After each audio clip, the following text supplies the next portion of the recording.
Are you testing the speed on your website and how it affects your overall user experience? In this video today, we're going to talk about page speed insights, the results, and what you need to pay attention to. I'm Lee Drozak, digital strategist and WordPress designer, and today we are talking about the need for speed. So there's a lot of testing tools out there to give you results of your page speed. GTmetrix and Pingdom being two of the most popular. But sometimes what happens when we see those results is we get hooked up on the letter score instead of the other information that is provided as the results of the test. For example, you really want to pay attention to the total page load time because that's how long it takes for your page to load and your visitor to start interacting. So the standard in what you'll hear is to try and keep it under 2 seconds. But really, I have never seen a user who's walked away from a page that maybe takes 4 or 5 seconds to load. So while you want to get it as sleek as possible, don't think that your site is like totally terrible if it's a little higher. Another thing that you want to pay attention to is the page size. And what that tells you is how much or many items are being loaded on that site and what makes up that size. So if your site is heavy on video or images, your size is obviously going to be much more heavy than someone who's only got text or maybe a few images and a little bit of text.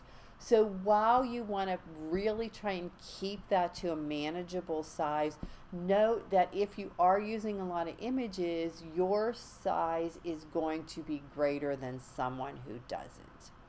And then you have the number of requests. So the number of requests is the different pieces that have to load, including CSS files and images, the different things that plugins add to your site.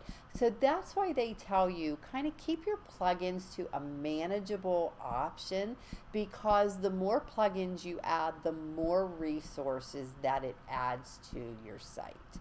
So what do you do if your speed is a little greater than normal, or maybe your page size is super big or your resources are huge? Well, let's tackle the first, and that's your hosting company. You want to make sure that you are on a good host who isn't overloading their servers or that really is keeping their servers up to date with today's standards. So some of the better ones are Flywheel and WP Engine and SiteGround for your WordPress sites. You want to stay away from EIG companies like Bluehost and HostMonster and HostGator because they tend to overload their servers. And that does make a difference with the speed, the load time and the speed. The second thing that you want to do is you want to make sure that your images are optimized. So be careful that you don't upload images that are 3, 4, 5 megabyte size files. You want to run them through a program. Tiny PNG is a good one. I personally use Short Pixel. I actually optimize through Photoshop and then I run them through Short Pixel just for that little bit of extra added compression. And then the third thing that you want to do is you want to take a look at your plugins. If it's not really crucial to the user experience or the front end experience, you want to take a look at do I really need to have this plugin on my site? Some are crucial, but some you add just because it's like the latest and greatest thing. You also want to make sure that you review your plugins, because if it's been a couple years since it's been added to your site and it really hasn't been given any kind of love or update, there might be a better option out there that will replace the functionality but it has a better framework or coding. So you want to take a look at that too. So those are just some of the things that you can do to make sure that your speed numbers hit the marks that they should be, because speed is a crucial part of the website user experience. So you want to make sure that you are giving your user the best experience that they possibly could have when they're coming to your site.